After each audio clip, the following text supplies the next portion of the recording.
All right, welcome to this week's episode of Real Talk, the Market Snapshot. What's happened in the Northern Virginia real estate market in the last 7 days and under, hopefully, 10 minutes. Here we go.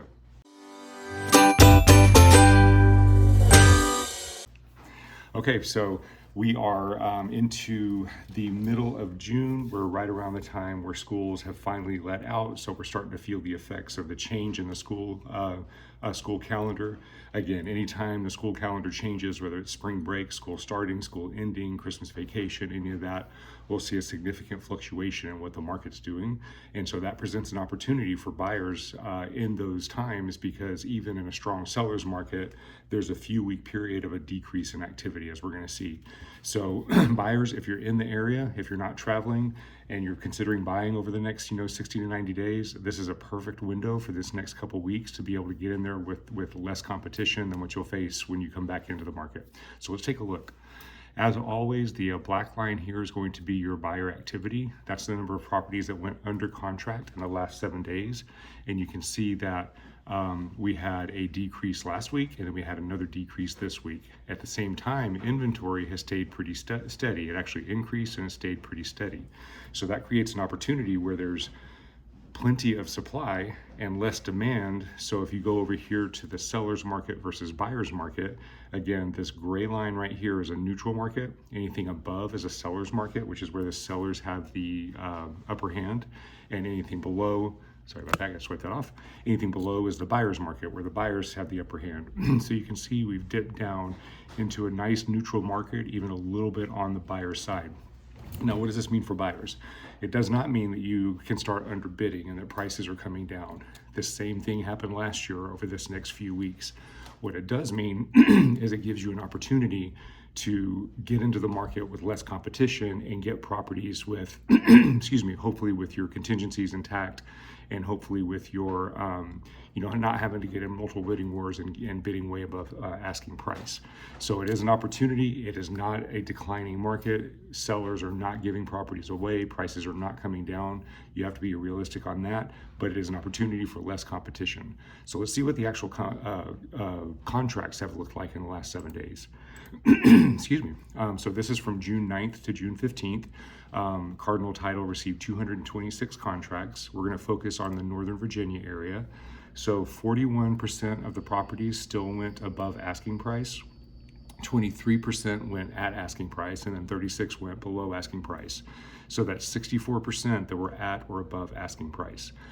So if you go to Northern Virginia for days on market, you will see that 38% went in the first week, and 38% went in 21 days or less. So that's 76% that went in under 21 days, they went under contract, and 64% went at or above asking price. So notice the discrepancy there, 76, 64, there's a percentage of these properties that even going under contract within the first 21 days did get a little bit of a discount. How much of a discount, we don't know without looking at the individual contracts. But what this means is basically that as a buyer, you can look at properties and have your agent run numbers and have your agent have conversations with the selling agent, and there is potential for at least getting it at asking price, maybe a little bit below, depending on how the property is priced. What does this mean to sellers? It means sellers, you cannot just price a property how you want to and throw it on the market. Buyers have choices, so you're going to get market value. So you have to price it appropriately to generate that energy and that activity, because if you can get it to sell in that first 7 days, you have a higher chance of getting above asking price versus if you go into that 21-day window. And certainly if you go over 21 days, you're going to start getting low ball offers. Okay, so that's just how the market's working right now. Contingencies. So in Northern Virginia, 58% of buyers were able to get their finance contingency and 42% did not. 61% were able to get their appraisal contingency and 39% were not. So we're still right around that 60-40 range that we've been in the last several weeks. So the majority of buyers are getting their contingencies in the contracts, and a lot of those that don't, are either doing pre-offer inspections or they're pre-qualified. They've done the pre-offer full approval. There's different ways that you can do this and still be protected, even if you're one of the 42% or one of the 40% that did not get the inspection contingency. So 60% of buyers in Northern Virginia in these contracts did have inspection contingencies on their contracts. So that's another benefit for buyers, is that you get your protections in the contract so that you're able to make sure that you know the property that you're getting. Financing versus cash, actually had 21% that were cash this week in Northern Virginia, which is higher than normal. It's not really significant as far as what you're going to pay for the property, but it's just interesting to know because cash does give you leverage with regards to an appraisal and to a quicker settlement. It does not give you leverage with the fact that the seller is willing to take a lower price, because the money that the seller puts in their pocket is important to the seller. It's the other terms that the cash gives you leverage on. Seller subsidies, 26% in Northern Virginia had seller subsidies. That's a really high number. Again, that's just indicative that there's a little more opportunity for buyers, so that's just something else to keep in mind. And then buyer agent compensation, 96% of sellers contributed to buyer agent compensation. So sellers, this is something you really have to pay attention to, because if you're thinking that you don't have to pay buyer agent compensation, you are absolutely correct. It is totally negotiable. You do not have to pay it, but you're going to be one of the 4% that's not.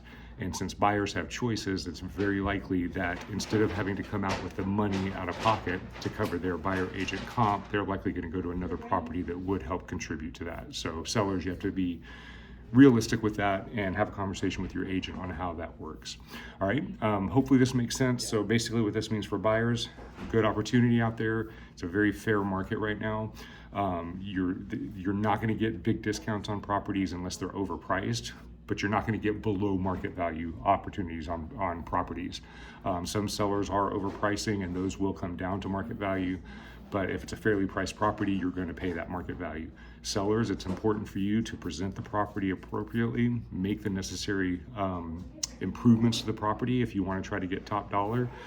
Find an agent that has contractors that'll do the work for you and that you pay at settlement, so you don't have to come out of pocket for it. That will increase your net dramatically, and put your best foot forward when you put that property on the market, because buyers do have choices. All right, if you guys have any questions, please feel free to let us know. You can reach out to us at 703-783-2143. We'll see you guys next week.